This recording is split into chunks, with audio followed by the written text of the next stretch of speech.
Have you ever heard of a king who gave up his throne for love? It sounds like something straight out of a fairy tale, but it actually happened. Let's dive into the story of King Edward VIII and Wallis Simpson, the romance that rocked the British monarchy to its core. Picture this. It's the 1930s. Prince Edward, the charismatic heir to the British throne, is the world's most eligible bachelor. He's handsome, modern, and everyone adores him. But then, he meets Wallis Simpson. She's an American socialite, witty, intelligent, and completely captivating. There's just one tiny problem. Well, actually, two. She's already married, and on top of that, she's a two-time divorcee.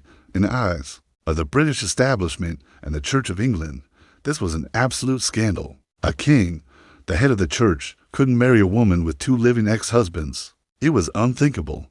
When Edward's father, King George V, died in 1936, Edward became King Edward VIII.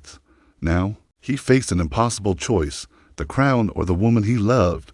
The government, the royal family, and the public were in an uproar. Prime Minister Stanley Baldwin made it clear the marriage would not be accepted. They presented him with an ultimatum. He could either end his relationship with Wallis or give up the throne. For Edward, the choice was clear, even if it was heartbreaking. On December 10, 1936, in a radio address that stunned the world, King Edward VIII announced his abdication. He famously said, "I have found it impossible to carry the heavy burden of responsibility and to discharge my duties as king as I would wish to do without the help and support of the woman I love." Just like that, his reign of less than a year was over.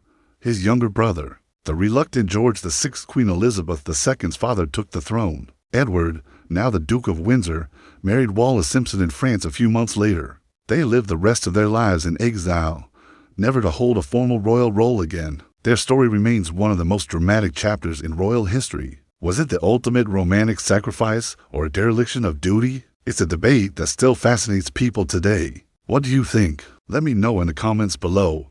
Thanks for watching. And don't forget to like and subscribe for more incredible stories from the past.